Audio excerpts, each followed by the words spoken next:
but it is nothing. It is just like a total turf of grass. There is nothing in Uttarakhand. We have to survive and we have to struggle for our existence. This is the Darwin theory. ब्राह्मणों को जो सम्मान, upper caste को जो सम्मान Bahujan Samaj party ने दिया, वो किसी ने नहीं दिया। बहन जी की रैली होती थी, उस रैली को जो है बीट कोई आदमी करता था, वो बहन जी की दूसरी रैली करती थी। बहन जी की रैली का कभी हिंदुस्तान में किसी ने मुकाबला नहीं किया। प्रत्याशी है अंदर खाने 3 बीजेपी में जो है बागी खड़े हो चुके हैं। कांग्रेस में डालाकोटी और एक राम सिंह नाम से कोई है व्यक्ति, वो खड़े हुए हैं। मतलब उनने अंदरूनी काटछांट इतना है। सिर्फ बहुजन समाज पार्टी एक ऐसी पार्टी है जिसमें कोई विरोध नहीं है। में हम छात्र आंदोलन, युवा आंदोलन और श्रमिक आंदोलन की पैदाइश है, तो इसलिए बहुजन समाज पार्टी में हम भले ही हैं, पर हम लोगों का सर्वधर्म संभाव है। हर समाज के सम्मान में बीएसपी मैदान में खाई को पाटने का काम जिस तरीके से बहुजन समाज पार्टी ने किया, मेरे ख्याल में कोई भी दल इस हिंदुस्तान में नहीं कर सकता है। पर बहन जी की आवाज़ दबाने के लिए भरसक प्रयास किया जाता है। फ्रेमवर्क इनने डेवलप किया है, ये पूरे हिंदुस्तान को खोखला कर देगा। तो हमारा प्रयास है कि ऐसी नौकरियां डेवलप हो। पहले जो युवा बेरोजगार, हमारे जो ऊर्जावान लोग हैं, पूरे वर्ल्ड में हम लोगों को जाना जाता है कि हमारे वहाँ सबसे ज़्यादा यूथ है। इस यूथ को भ्रामक ऐसा कर दिया गया है कि वो डिस्टर्ब हो गया, वो फ्रस्ट्रेटेड हो गया है, वो ना नौकरी कर रहा है, वो नशे की ओर जा रहा है। नमस्कार, प्रतिपक्ष संवाद आप देख रहे हैं। आपके साथ मैं हूं मेघना सचदेवा। उत्तराखंड में चुनावी बिगुल बज चुका है। 14 फरवरी को वोट डाले जाएंगे। तमाम तैयारियां पार्टी कर रही हैं और प्रचार प्रसार में तेजी लाई गई है। एक वक्त था जब उत्तराखंड में कांग्रेस और बीजेपी के साथ बीएसपी की स्पीड भी बहुत तेज होने लगी थी, यानी कि हाथी की चाल पहाड़ों पर बहुत तेजी के साथ आगे बढ़ रही थी। लेकिन वो किंग मेकर बनी बीएसपी उस तरह से चलती हुई नजर नहीं आई। हालांकि इस बार फिर से चुनावी मैदान में जान फूंकने की तैयारी है। पूरी तैयारी के साथ बीएसपी सभी सीटों पर प्रत्याशी उतार चुकी है। लालकुआं सीट से पृथ्वीपाल रावत जो है इस बार विधानसभा चुनाव के उम्मीदवार हैं, हमारे साथ मौजूद है। सर, स्वागत है आपका प्रतिपक्ष संवाद पर। नमस्ते। सर, इस बार जो है बीएसपी पूरी तैयारी के साथ चुनावी मैदान में उतर रही है। बीएसपी एक वक्त में यहाँ पर किंग मेकर कही जाती थी। हाथी की चाल बहुत तेजी के साथ पहाड़ों पर चल रही थी, लेकिन ये रेंगता हुआ हाथी क्या एक बार फिर से तेजी के साथ चल पाएगा? पार्टी की तैयारियां क्या है? पार्टी की तैयारी है। पार्टी सोशल इंजीनियरिंग का फॉर्मूला अपनाते हुए चल रही है और जितनी जिसकी जाति है उसकी उतनी सत्ता में भागीदारी होगी। ये फॉर्मूला हमारा रहा है शुरू से, और हम लोग कोशिश करते हैं कि सबका हर समाज का सम्मान हो। ब्राह्मण जो है हमारे सतीश मिश्रा जी, वो इस समय लीड कर रहे हैं ब्राह्मणों का कैंपेन, और कहते हैं बाग सिंह और कई हमारे क्षत्रिय नेता हैं, वो बसपा को लीड कर रहे हैं। और हर जाति विशेष का आदमी जो है इसमें पूरी भागीदारी अपना रहा है। और हम लोग 403 सीट में यूपी में लड़ रहे हैं और 70 सीटों में हम लोग उत्तराखंड में लड़ रहे हैं। और उत्तराखंड में हम लोग जब ये उत्तराखंड राज्य बना था उस समय सबसे 9 सीटें हमारी आई थी, फिर उसके बाद 7 सीटें आई। तो बसपा का लगातार यहाँ पर प्रभाव बना रहा है और तीसरी ताकत के रूप में बहुजन समाज पार्टी को ही पूरे उत्तराखंड में जानते हैं। और हम लोगों का प्रयास है कि हम लोग बेरोजगारों की लड़ाई पूरी तरीके से लड़ें। और बेरोजगारों की लड़ाई इसलिए क्योंकि यहाँ पर बेरोजगार जो है नशे की ओर जा रहा है और रोजगार के प्रति उसको कुछ तनख्वाह या गई नौकरी नहीं मिल रही है। तो इस वजह से आज जो स्थिति बन गई है, उत्तराखंड राज्य जो है बिल्कुल बेरोजगार बेकाबू हो चुका है और उनको नौकरी नहीं दी जा रही है। और जितने भी यहाँ पर इनके विभाग हैं वहाँ पर कहीं पर भी इन लोगों ने नियुक्तियाँ नहीं दी हैं। जो एजेंसीज होती हैं जो सर्विस को प्रोवाइड करती हैं, वो कोई एजेंसी यहाँ पर काम नहीं कर रही है और ये झूठा प्रलोभन देते हैं, फॉर्म भरवाते हैं और फॉर्म भरने के बाद जब नौकरी नहीं मिलती है तो बेरोजगार जो है फिर उस कगार में आ जाता है। और वो एक फ्रस्ट्रेटेड यूथ यहाँ पर डेवलप किया है उत्तराखंड राज्य में भाजपा और कांग्रेस ने।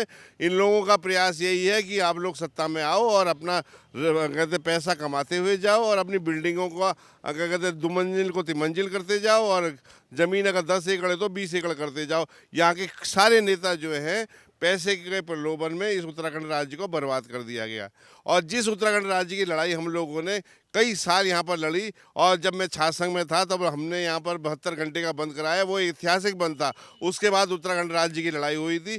तो हम लोग शुरू से ही उस उत्तराखंड राज्य के पैरोकार थे और यहाँ पर जो उत्तराखंड राज्य बना वो एक ऐसी स्थिति में आ गया था कि मतलब हम लोग ये चाहते थे कि एक ऐसा राज्य बने जिसमें हर आदमी को रोजगार मिले। मनी ऑर्डर इकोनॉमी में बेस्ड हमारा उत्तराखंड था। मनी ऑर्डर जब आता था, जब जाके वहाँ पर लोगों के परिवार चला करते थे, और उस हालत में जब उत्तराखंड राज्य था तो हम लोगों ने कहा कि यहाँ पर नौकरी एक ऐसा रोजगार है जिस वजह से आदमी को यहाँ पर रोजगार मिलेगा और उत्तराखंड राज्य का विकास होगा। पर हमारा दुर्भाग्य ये है कि ऐसे लोग यहाँ पर सत्ता में काबिज हुए। बहुजन समाज पार्टी अगर आगे बढ़ी होती तो आज ये स्थिति नहीं देखनी पड़ती, क्योंकि बहन जी का शासन, और बहन जी ने ही यहाँ पर उत्तराखंड राज्य में काम किया। यहाँ पर चंपावत जिला दिया, यहाँ पर क्या कहते हैं उधम सिंह नगर जिला दिया, यहाँ पर मेरे ख्याल में 5 जिले जो उस समय के बने हुए हैं, ये सिर्फ बहन मायावती की सरकार में ही यहाँ पर बने हैं। और जितनी ज़्यादा तहसीलें यहाँ पर बनी हुई हैं या ब्लॉक्स नए नए डेवलप हुए थे, वो सिर्फ बहन जी की सरकार में बने थे। उसके बाद यहाँ उत्तराखंड राज्य में कोई विकास नहीं हुआ, सिर्फ यहाँ बंदर बांट हुई। पैसे की बंदर बांट भाजपा और कांग्रेस वालों ने की। तो हम लोग कहते हैं भाजपा उड़ेगा, कहते हैं उड़ेगा चलेगा हाथी, उड़ेगी धूल, ना रहेगा पंजा ना रहेगा फूल। सर देखते हैं कि आपका जो जोश है, जज्बा है, वो क्या परिणाम में तब्दील हो पाता है। लाल कुआं सीट की अगर बात की जाए, पहले भी चुनाव लड़ चुके हैं, विधानसभा चुनाव किस्मत आजमा चुके हैं। लाल कुआं की जनता के मुद्दों की अगर बात की जाए तो क्या वहाँ के मुद्दे हैं? आपको क्या लगता है कि वहाँ के वर्तमान विधायक ने ऐसे क्या काम नहीं किए हैं जो वादे और दावे बीएसपी उनके लिए लेकर आएगी और उस भरोसे पर वहाँ की जनता आपको वोट देने की सोचे? लाल कुआं विधानसभा का जहाँ तक सवाल है, वहाँ पर पिछला चुनाव मैंने लड़ा था, तो उस समय मैं तीसरे नंबर में था। तो उस समय गोविंद सिंह बिष्ट चुनाव जीते थे, दुर्गापाल जी दूसरे नंबर में थे, तीसरे में मैं था। तो उस जब क्या कहते हैं वहाँ पर गिनतियाँ चल रही थी, तो 12 बजे तक मैं प्रथम में था। मैं पहला जीत रहा था। मैं 12 बजे तक इस चुनाव को जीत रहा था, वहाँ पर जो लाल कुआं का विधानसभा धारी हुआ करता था। तो लोगों ने ये पहचाना था कि हम लोगों ने काम किया। तो उत्तराखंड राज्य में लाल कुआं विधानसभा की अगर जहाँ तक बात करें कि स्टेडियम बना, वहाँ पर आजकल आप देखोगे कि वहाँ पर क्या कहते हैं पशु पक्षी जो है, मतलब ये एक ऐसा चरगाह टाइप का बन गया है वो, और कोई उसका विकास नहीं। और एक यहाँ पर रोडवेज प्रस्तावित था, उस रोडवेज में आज कोई वहाँ पर ज़मीनों का, यशपाल जी और इंदिरा जी की लड़ाई में वो खटाई में पड़ गया। सर देखिए, अगर कोरोना काल की बात की जाए तो कोरोना काल के दौरान अभी फिलहाल इस चुनाव में एक बहुत बड़ा और अहम मुद्दा ये भी है कि कोरोना काल में आखिर कौन सी पार्टी जनता के बीच गई, काफ़ी सक्रिय रही, लोगों की मदद करी। तो क्या बीएसपी उस लिहाज से सक्रिय रही? क्या जनता की मदद करने के लिए, चाहे वो मास्क बांटने और सैनिटाइजर बांटने तक ही सीमित क्यों ना हो, क्या जनता के बीच बीएसपी उस लिहाज से गई है? बीएसपी ने बहुत इसमें काम किया। बंगाली कॉलोनी और ये जितने भी यहाँ पर क्या कहते हैं कार्ड बांस हो गया, मतलब सभी जगह हम लोगों ने प्रयास किया कि वहाँ पर लोगों का जो है सबसे पहले जो वैक्सीनेशन हो जाए। 2 टाइम का जो वैक्सीनेशन था उसमें हमने प्रयास किया, डॉक्टरों के कैंप लगाए, और डॉक्टरों के कैंप के साथ साथ हम लोगों ने कोशिश ये करी कि यहाँ पर जो सैनिटाइज़र होता है और ये मास्क होता है, इसको बांटने का प्रयास किया और जनता के बीच में गए। और हमने उन अस्पतालों का भी विरोध किया जो लोग कसाई के रूप में काम कर रहे थे। जो वहाँ पर मरीज जा रहा था, उस मरीज को जो है इतना ज़्यादा पैसा ले रहे थे, उनको बेड भी प्रोवाइड नहीं हो रहा था। तो ये स्थिति थी। तो उस स्थिति को दूर करने के लिए बहुजन समाज पार्टी के लोग अपने लोगों के बीच में गए और उनके अंदर एक अवेयरनेस कैंपेन भी हमने चलाया। एक हमारा सोशल संगठन भी है, राष्ट्रीय मानवाधिकार संगठन, उसके माध्यम से हमने इंदिरा नगर, हल्द्वानी के भी कई क्षेत्रों में जो गरीब बस्तियां हैं वहाँ पर हमने लोगों का वैक्सीनेशन का काम किया और उनको अवेयरनेस दी कि आप वैक्सीन लगाओ, तभी जाके इस रोग से छुटकारा मिलेगा। सर लाल कुआं सीट पर अगर फिलहाल बात की जाए, हरीश रावत भी चुनाव लड़ रहे हैं। बीजेपी ने अपना मजबूत कैंडिडेट वहां पर कहा जा रहा है कि उतार दिया है, और कांग्रेस की तरफ से ही पहले जिनको टिकट दिया गया था, संध्या डालाकोटी, वो भी निर्दलीय इस बार चुनावी मैदान में उतर गई हैं। यानी कि मुकाबला वहां पर कड़ा हो गया। इसके साथ तमाम और पार्टियां भी इस बार चुनावी मैदान में उतर गई हैं। यानी कि सिर्फ अब बीजेपी कांग्रेस से कंपटीशन नहीं है, निर्दलियों से, आम आदमी पार्टी से, यूकेडी से, तमाम पार्टियों से आपका कंपटीशन है। तो उस चुनौती से कैसे निपटेंगे? क्या वाकई आपको लगता है कि उतनी मजबूती बीएसपी ने उत्तराखंड में हासिल कर ली है कि इन सभी पार्टियों के आगे बीएसपी मजबूती के साथ खड़ी हो पाए? बीएसपी का जहाँ तक आप सवाल कर रहे हैं कि बीजेपी में 3 तो वहाँ पर उनके ऐसे प्रत्याशी खड़े हो गए हैं जो चेयरमैन हैं, कहते हैं लाल कुआं के 2 बार, और एक वहाँ पर मेहता जी हैं बिंदु खत्ता में। मतलब जो प्रत्याशी है अंदर खाने 3 बीजेपी में जो है बागी खड़े हो चुके हैं। कांग्रेस में डालाकोटी और एक राम सिंह नाम से कोई है व्यक्ति, वो खड़े हुए हैं। मतलब उनने अंदरूनी काट-छाँट इतना है। सिर्फ बहुजन समाज पार्टी एक ऐसी पार्टी है जिसमें कोई विरोध नहीं है और हम लोगों के वहाँ से बहन जी का आदेश हुआ था कि हरीश रावत जी कांग्रेस से आ रहे हैं तो हमें भी अपना दमदार प्रत्याशी उतारना है।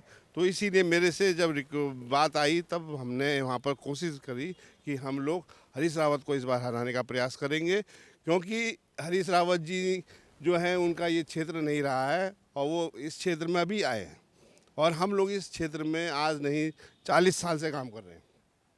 हम लोगों ने सहकारी बैंक में अध्यक्ष रहे, हम लोगों ने श्रमिकों के आंदोलन चलाए, हम लोग नगर पालिका में उपाध्यक्ष रहे और छात्र संघ में हम लोगों का बहुत अच्छा दखल रहा और छात्र संघ के हम पदाधिकारी रहे हल्द्वानी में। मतलब कुमाऊं विश्वविद्यालय में हम छात्र आंदोलन, युवा आंदोलन और श्रमिक आंदोलन की पैदाइश है। तो इसलिए बहुजन समाज पार्टी में हम भले ही हैं पर हम लोगों का सर्वधर्म समभाव है, हर समाज के सम्मान में बीएसपी मैदान में। सर, आखिरी सवाल कि अभी जो है सभी पार्टियां वर्चुअली काफ़ी एक्टिव हो गई हैं। चुनाव आयोग ने जैसे प्रतिबंध लगाए थे उस लिहाज से वर्चुअली और सोशल मीडिया के जरिए सभी जो पार्टी के मेंबर्स हैं वो लोगों के साथ कनेक्ट कर रहे हैं, संवाद कर रहे हैं, बातचीत कर रहे हैं, वर्चुअली रैलियां की जा रही हैं। लेकिन बीएसपी उस रेस में कुछ हद तक नज़र नहीं आ रही। हाँ, प्रचार प्रसार अब ज़रूर किया जा रहा है। अगर उस लिहाज से सक्रियता नहीं रही तो क्या संदेश है जनता के लिए? आखिर कुछ दिन बचे हैं, क्या आप जनता के बीच जाकर कहना चाहेंगे या हमारे चैनल के माध्यम से कहना चाहेंगे कि जनता जाने भले ही आप सोशली एक्टिव नहीं हैं लेकिन आप लोगों के बीच जा रहे थे या उनसे बात कर रहे थे और कुछ संदेश उनके लिए? सोशली एक्टिव वाली बात नहीं है। सोशली एक्टिव तो हम लोग इतने हैं कि हम लोगों के कई संगठन चलते हैं। अभी सक्षम के नाम से हम लोगों ने वहाँ पर मोती नगर में कैंप चलाया था, कुष्ठ रोग आश्रम में हमारा, नैब में हमारे कई प्रोग्राम होते हैं। अभी हमने वहाँ पर सर्जिकल ये जो साइकिल वाइकिल बांटने का जो होता है सिस्टम और बच्चों को बाईसाइकिल ट्राईसाइकिल ये चीज़ें उपलब्ध कराने का प्रयास करते हैं। मतलब ये संगठन में हम लोग जुड़े हुए हैं। ऐसे संगठन हमारे पास कई हैं। नेशनल वुमेन काउंसिल है, वो कहते हैं महिलाओं के माध्यम से हम जनता के बीच में जाते हैं। और राष्ट्रीय मानवाधिकार संगठन है तो हम लोग सामाजिक मुद्दों पे, हर मुद्दा कोई ऐसा मुद्दा नहीं होगा जो हमने टच नहीं किया। और हमारे पास वेल क्वालिफाइड यूथ वो और ऐसा कहते हैं आईटी स्पेशलिस्ट आदमी हमारे पास है कि हम लोगों ने उसको अपने तरीके से लोगों के बीच में जाने का उसमें भी प्रयास किया है। वर्चुअल रैलीज़ की जहाँ तक बात है बहन जी ने शुरू कर दी है और बहन जी के वहाँ ऐसा होता है कि हमारे साथ दुर्भाग्य है कि हमारी जब रैली होगी तो 1000 का जैसे परमिशन मिली तो वहाँ 50,000 आदमी आ जाता है, क्योंकि बहुजन समाज पार्टी के प्रति एक आकर्षण है। जो उत्तर प्रदेश में आकर्षण है वही आकर्षण यहाँ भी होता है। तो इसलिए बहन जी इस चीज़ को अवॉइड करती है, पर बहन जी ने अब सब चालू कर दिया है। और अभी हमारी जब रैली आगरा में हुई तो उसमें जो है इन लोगों ने चालान कर दिया। तो हमारे प्रत्याशियों को घबराने का और पुलिस से दबाव बनाते हैं, मतलब कई तरीके के ऐसे चीज़ें करते हैं जिससे हमारी पार्टी अपनी बात ना रख सके, क्योंकि इन लोगों को भयभीत है कि जब भी बहन जी की रैली होती थी उस रैली को जो है बीट कोई आदमी करता था, वो बहन जी की दूसरी रैली करती थी। बहन जी की रैली का कभी हिंदुस्तान में किसी ने मुकाबला नहीं किया।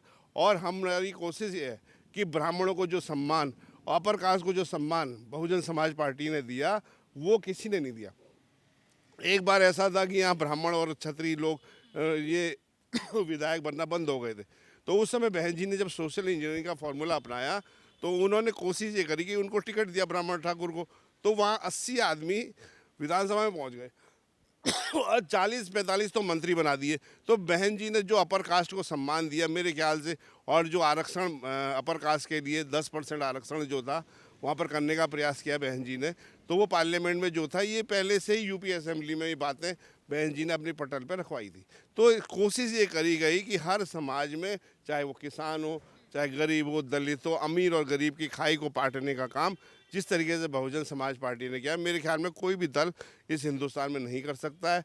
पर बहन जी की आवाज़ दबाने के लिए भरसक प्रयास किया जाता है कि किसी तरीके से उनकी आवाज़ को रोका जाए।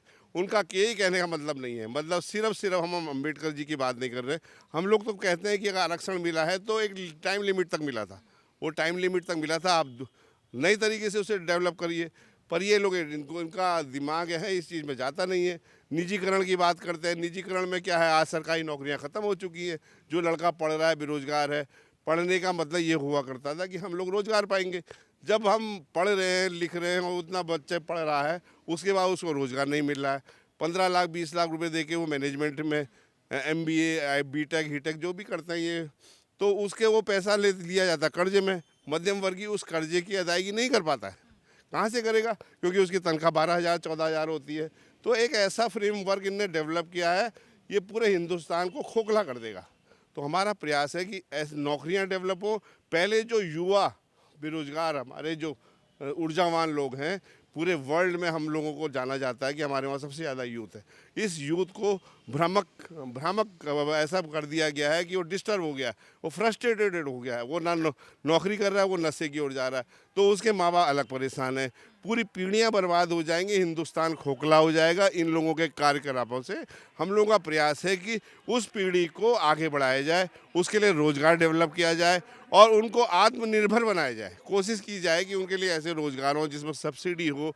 और जैसे यहाँ मडुए की बात करते हैं, वहाँ पर ये बंदर जो आते हैं ना, जो फसल उजाड़ते हैं, उन फसलों को तक तो रोक नहीं पा रहे हैं, बंदर को वहाँ से हटाने का काम नहीं कर पा रहे हैं। मतलब कोई ऐसा काम नहीं कर पा रहे हैं जो कंस्ट्रक्टिव अप्रोच हो। कंस्ट्रक्टिव अप्रोच है नहीं। मतलब आज अगर बर्फ़ गिर गई तो 4 दिन तक वो रास्ता बंद हो जाता है और आदमी यहाँ से आवागमन बंद हो जाता है। तो आवागमन बंद हो गया तो मतलब ये है कि सारे का सारा जो है उत्तराखंड जाम हो गया है। तो ऐसी परिस्थितियाँ इन लोगों ने कायम की हैं। इन लोगों ने परिस्थितियाँ ऐसी बनानी चाहिए थी जो ग्राउंड लेवल में उसका इम्प्लीमेंटेशन होगा प्रॉपर तरीके से। हमारा जो है, though haze that been burning in my heart all thy futile years, if my life would have been a piece of gold, it would have come out of its trial brighter. But it is nothing. It is just like a trodden turf of grass. There is nothing in Uttarakhand. We have to survive and we have to struggle for our existence. This is the Darwin theory. And this should be developed in Uttarakhand. If this will be developed in Uttarakhand, anything can happen. This Uttarakhand will be called as a developed state. It has become a state which have nothing. There is nothing in Uttarakhand. Everyone used to say that Uttarakhand is in last position. From back we are counted, not from the first, second, third. We are counted. We are counted from back. This is the drawback of our Uttarakhand, and we are the I am I am a High Court advocate and I know each and everything. I can touch each and every problem of this state, and a developed constituency of this Lalkua's 56 Vidhan Sabha will be developed if I am elected as MLA from Lalkua Vidhan Sabha. धन्यवाद वक्त अपना देने के लिए। हालांकि sir ने आखिर में एक बात कही कि there is nothing in Uttarakhand. Uttarakhand में है तो बहुत कुछ, लेकिन ऐसा लगता है कि अब तक जितनी भी पार्टियां यहाँ पर रूल कर चुकी हैं उनमें से किसी के पास उतनी इच्छा शक्ति ही नहीं रही कि उत्तराखंड को उन संसाधनों के साथ डेवलप कर पाए। शायद सर भी यही कहना चाह रहे थे। हालांकि फिलहाल उन्होंने अपने मुद्दे बताए हैं और उत्तराखंड में बीजेपी और कांग्रेस के बाद तीसरी सबसे बड़ी पार्टी बन चुकी बीएसपी क्या इस बार किंग मेकर बन के साबित होगी? क्या इस बार हाथी पहाड़ चढ़ पाएगा? ये आने वाला वक्त बताएगा। फिलहाल के लिए मेरे साथ इतना ही। आप देखते रहिए प्रतिपक्ष संवाद। नमस्कार, धन्यवाद।